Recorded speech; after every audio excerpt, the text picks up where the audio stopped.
Last வீடியோவில் நம்ம வந்து ப்ராசஸ் த்ரெட் அதுக்கப்புறம் கன்கரண்ட் எக்ஸிக்யூஷன் அப்படின்னா என்னங்கிறத டீட்டெயிலாக டிஸ்கஸ் பண்ணியிருக்கோம். இந்த வீடியோவில் அதோட கண்டினியூஷனாக நம்ம வந்து எக்ஸிக்யூட்டர் சர்வீஸ்னால் என்ன, அப்புறம் வந்து ரன்னபிள் காலபிள் இதெல்லாம் என்ன அப்படிங்கிறத டீட்டெயிலாக டிஸ்கஸ் பண்ண போகிறோம். ஹே ஃபோக்ஸ், வெல்கம் டு ப்ராசஸ் வித் பவி. நான் டெக் ரிலேட்டடாக அப் டு டேட்டில் இருக்கணும்னு நினைக்கிறேன். நீங்களும் இருக்கணுமா? அப்போ வாங்க ஒன் பை ஒன்னாக ப்ராசஸ் பண்ணலாம்.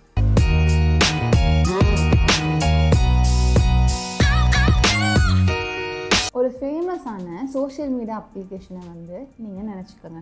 அதில் ஒரு செகண்டுக்கு மில்லியன்ஸ் ஆஃப் ரெக்வெஸ்ட் வருது. அப்போது ஒவ்வொரு ரெக்வெஸ்ட்டுக்கும் நம்ம ஒவ்வொரு த்ரெட் க்ரியேட் பண்ணோன்னா எவ்வளோ மில்லியன்ஸ் ஆஃப் த்ரெட்ஸ் க்ரியேட் பண்ணணும். அதே மாதிரி நம்மளோட சிஸ்டம் எஃபிஷியண்ட்டாக இருக்குமா? ஏன்னா மல்டிபிள் த்ரெட்ஸ் இருந்துச்சுன்னா நம்ம ஃப்ரீக்வெண்ட்டாக கான்டெக்ட் ஸ்விட்சிங் பண்ண போகிறோம். அதுக்கப்புறம் CPU யூட்டிலைசேஷனும் வந்து அதிகமாக இருக்கும். ஸோ சோஷியல் மீடியாலாம் இதை எப்படி எஃபிஷியண்ட்டாக ஹேண்டில் பண்ணுறாங்க? சோஷியல் மீடியா மட்டும் இல்லை, மற்ற அப்ளிகேஷன்ஸ்லாம் எப்படி பண்ணுறாங்க அப்படின்னா நம்ம வந்து எக்ஸிக்யூட்டர் சர்வீஸ் யூஸ் பண்ணலாம். ஸோ எக்ஸிக்யூட்டர் சர்வீஸ் அப்படிங்கிறது ஒரு ஃப்ரேம் ஒர்க். இதில் வந்து பூல்ஸ் ஆஃப் த்ரெட்ஸ் இருக்கும். ஸோ நம்ம இனிஷியலாக இந்த எக்ஸிக்யூட்டர் சர்வீஸில் வந்து எவ்வளோ த்ரெட்ஸ் இருக்கணும் அப்படின்னு டிக்ளேர் பண்ணிட்டோம் அப்படின்னா ஒரு ரெக்வெஸ்ட் வரும்போது அந்த த்ரெட்டுக்கு வந்து அந்த ரெக்வெஸ்ட் அசைன் ஆகிடும். ஸோ இது ப்ராசஸ் ஆனதுக்கு அப்புறம் நமக்கு வந்து நெக்ஸ்ட் ரெக்வெஸ்ட் இந்த சேம் த்ரெட்டுக்கு அசைன் ஆகும்.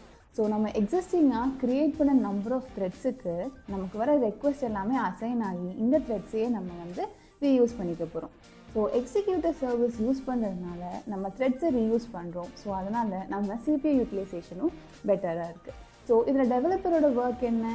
இனிஷியலாக எவ்வளோ த்ரெட்ஸ் நம்மளோட அப்ளிகேஷனுக்கு வேணும் அப்படிங்கிறத ரெக்குவயர்மெண்ட் பேஸ் பண்ணி டிசைட் பண்ணணும். அதே மாதிரி எந்த ரெக்வெஸ்ட் எந்த த்ரெட்டுக்கு அசைன் ஆகணும், நம்ம வந்து என்ன அப்ரோச் ஃபாலோ பண்ணுறோம், இதெல்லாம் வந்து எஃபிஷியண்ட்டாக டெவலப்பர் வந்து டிசைன் பண்ணணும். நம்ம வந்து 1000 டாஸ்க் வச்சுருக்கோம். ஸோ எக்ஸிக்யூட்டர் சர்வீஸ் யூஸ் பண்ணி எப்படி எஃபிஷியண்ட்டாக இந்த 1000 டாஸ்கையும் நம்ம பண்ணுறது அப்படிங்கிறத ஒரு சாம்பிளோட பார்க்கலாம். ஸோ நம்ம எக்ஸிக்யூட்டர் சர்வீஸோட இன்ஸ்டன்ஸ் க்ரியேட் பண்ணுறதுக்கு executors.new FixedThreadPool அப்படிங்கிறத நம்ம சின்டாக்ஸ். ஸோ இதுக்குள்ளே நம்ம வந்து எவ்வளோ நம்பர் ஆஃப் த்ரெட்ஸ் வேணுமோ அதை பாஸ் பண்ணிட்டோம் அப்படின்னா த்ரெட் பூலில் இவ்வளோ த்ரெட்ஸ் வந்து க்ரியேட் ஆயிரும். நம்ம வந்து ஒரு சிம்பிள் டாஸ்க் எடுத்துக்கலாம். நம்ம வந்து 1 to 1000 வந்து பிரிண்ட் பண்ண போகிறோம். யூஸ்வலாக ஃபார் லூப்பில் சிம்பிளாக பிரிண்ட் பண்ணிடலாம். ஆனால் இந்த இடத்துல நம்ம த்ரெட்ஸ் யூஸ் பண்ண போகிறோம். ஸோ நம்ம வந்து ஒவ்வொரு நம்பரையும் பாஸ் பண்ண போகிறோம். அந்த வந்து த்ரெட்டு பிரிண்ட் பண்ண போகுது. ஸோ இதை பிரிண்ட் பண்ணுறதுக்கு ஒரு டாஸ்க்கை க்ரியேட் பண்ணணும். ஸோ நம்ம பிரிண்ட் நம்பர் அப்படிங்கிற ஒரு கிளாஸ் வச்சுக்கலாம். இங்கே வந்து நம்ம சிம்பிளாக பிரிண்ட் பண்ண போகிறோம். நம்ம எதுவுமே வந்து ரிட்டர்னோ காம்ப்ளெக்ஸ் ஆப்ரேஷன்ஸ் எதுவும் பண்ணலை. ஸோ அதனால் நம்ம வந்து ரன்னபிள் இன்டர்ஃபேஸை இந்த கிளாஸ் இம்ப்ளிமெண்ட் பண்ணுற மாதிரி எழுதிக்கலாம். ரன்னபிள் இன்டர்ஃபேஸ் நம்ம யூஸ் பண்ணோம் அப்படின்னா அதில் ஒரு மெத்தட் இருக்கும் நம்ம இம்ப்ளிமெண்ட் பண்ணுறதுக்கு, அதுதான் ரன் மெத்தட்.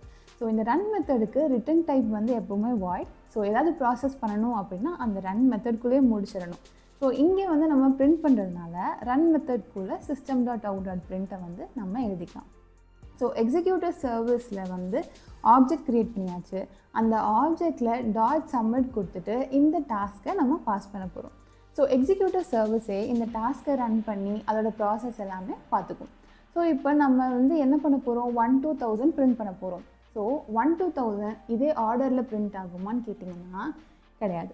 த்ரெட்டுக்கு வந்து டாஸ்க் அசைன் ஆகுறதும் அது ப்ராசஸ் ஆகுறதும் ரேண்டம் ஆர்டரில் தான் நடக்கும். ஸோ நீங்கள் பிரிண்ட் பண்ணி பார்த்தீங்க அப்படின்னா 1 to 1000 எல்லா நம்பர்ஸும் இருக்கும், ஆனால் ரேண்டம் ஆர்டர்ஸில் தான் இருக்கும். நெக்ஸ்ட்டு வந்து நீங்கள் பிரிண்ட் பண்ணுறதுக்கு பதிலாக ஏதாச்சும் ஆப்ஜெக்டை ரிட்டர்ன் பண்ணணும், அது வந்து நெக்ஸ்ட்டு டாஸ்க் வந்து அதை ரீயூஸ் பண்ணிக்கணும் அப்படின்னு நினச்சிங்க அப்படின்னா இங்கே வந்து நம்ம இம்ப்ளிமெண்ட் பண்ண வேண்டிய இன்டர்ஃபேஸ் வந்து காலபிள் இன்டர்ஃபேஸ். இதுலேயும் வந்து ஒரு மெத்தட் இருக்க போகுது, அதுதான் ஆப்ஜெக்டை ரிட்டர்ன் பண்ணணும். ஆனால் இதுக்கும் நேம் வந்து ரன் தான். ஸோ என்னென்னலாம் ப்ராசஸ் பண்ணணுமோ பண்ணிவிட்டு உங்களுக்கு ரெக்வயர்டான ஆப்ஜெக்டை ரிட்டர்ன் பண்ணிக்கலாம். ஸோ இந்த எக்ஸாம்பிளுக்கு நம்ம வந்து பவர்ஸ் ஆஃப் 2 ஐடென்டிஃபை பண்ணுற மாதிரி வச்சுக்கலாம். ஃபார் லூப்பில் த்ரெட்டுக்கு வந்து இனிஷியலாக 1 பாஸ் பண்ண போகிறோம். அது வந்து ஃபர்ஸ்ட் த்ரெட்டோட ரெஸ்பான்ஸை வச்சு செகண்ட் த்ரெட் அதை பிக் பண்ணி பண்ணுற மாதிரி இருக்கணும். ஸோ ஃபர்ஸ்ட் டாஸ்க் எக்ஸிக்யூட் ஆனோடனே அதோட ரெஸ்பான்ஸ் வந்து செகண்ட் டாஸ்க்கு இன்புட்டாக போகுது. ஸோ இந்த மாதிரி இம்ப்ளிமெண்டேஷனுக்கு காலபிள் இன்டர்ஃபேஸ் யூஸ் பண்ணி நம்ம கோட் பண்ணிக்கலாம். இந்த கோடில் ஏதாவது இஷ்யூ இருக்க மாதிரி தோணுதா? நம்ம ஆல்ரெடி டிஸ்கஸ் பண்ண மாதிரி டாஸ்க் வந்து ஆர்டராக ப்ராசஸ் ஆகாது. அப்போது ஃபர்ஸ்ட் டாஸ்க்கோட அவுட்புட் எப்படி செகண்ட் டாஸ்க்கு கரெக்டாக இன்புட்டாக போகும்? அப்போது நமக்கு அவுட்புட் வந்து ரேண்டமாக தானே வரும், நம்ம எக்ஸ்பெக்டட் வேல்யூ வராது. இதை எப்படி ஃபிக்ஸ் பண்ணுறது? இதுக்காக யூஸ் பண்ணுறது தான் ஃபியூச்சர் ஆப்ஜெக்ட். ஸோ நம்ம ரிட்டன் டைப்பை ஃபியூச்சர் ஆப்ஜெக்ட் ஃபெச் பண்ணுற மாதிரி எழுதணும் அப்படின்னா அது வந்து ஒரு பிளாக்கிங் காலாக ஆக்ட் பண்ணி நமக்கு ரிசல்ட் வர வரைக்கும் ஹோல்ட் பண்ணி வைக்கும். ஸோ ஃபர்ஸ்ட் டாஸ்கோட ரிசல்ட் வர வரைக்கும் ஹோல்ட் பண்ணி வெயிட் பண்ணிவிட்டு ரிசல்ட் வந்ததுக்கப்புறம் நெக்ஸ்ட் டாஸ்க்கை ப்ராசஸ் பண்ணணும். ஸோ இதனால் நமக்கு எக்ஸ்பெக்டட் ரிசல்ட்ஸ் வரும். ஸோ காலபிள் இன்டர்ஃபேஸ் யூஸ் பண்ணும்போதெல்லாம் நம்ம வந்து இந்த ஃபியூச்சர் ஆப்ஜெக்டை கண்டிப்பாக யூஸ் பண்ணணும். ஸோ எக்ஸிக்யூட்டர் சர்வீஸ் வந்து ப்ராசஸ் பண்ணிடுது. நம்ம சப்மிட் கொடுத்தோம், அதை வந்து டாஸ்க்லாம் ப்ராசஸ் பண்ணுது. நம்ம இதை ஸ்டாப் பண்ணணும் இல்லையா? அப்போ தான் CPU யூட்டிலைசேஷன் வந்து கரெக்டாக இருக்கும். ஸோ எஃபிஷியண்ட்டாக யூஸ் பண்ணுறதுக்கு நம்மளோட ப்ராசஸ் தேவையெல்லாம் முடிஞ்சதுக்கப்புறம் நம்ம executor service instance dot shutdown எப்போவுமே பண்ணிடணும். ஸோ இந்த வீடியோவில் நான் வந்து எக்ஸ்பிளைன் பண்ண சின்டாக்ஸ் எல்லாமே வந்து ஜாவா. நீங்கள் எந்த லாங்குவேஜ் ஃபாலோ பண்ணுறீங்களோ அதோட சின்டாக்ஸை ரெஃபர் பண்ணிக்கோங்க. கான்செப்ட்ஸ் எல்லாம் சேம் தான், பட் சின்டாக்ஸ் மட்டும் டிஃபர் ஆகும். நெக்ஸ்ட் வீடியோவில் நான் சிங்க்ரனைசேஷன் பற்றி டீட்டெயிலாக எக்ஸ்பிளைன் பண்ண போகிறேன். ஸோ நம்ம சேனலை சப்ஸ்கிரைப் பண்ணாதவங்க சப்ஸ்கிரைப் பண்ணிட்டு பெல் ஐக்கனை கிளிக் பண்ணுங்கள். அப்போ தான் நாங்கள் வீடியோ போட்டோன்னே நீங்கள் டக்குன்னு பார்க்கலாம். உங்களுக்கு எதாவது டவுட்ஸ் இருந்ததுன்னா கீழே கமெண்ட் செக்ஷனில் கேளுங்க. Bye folks, see you on next video.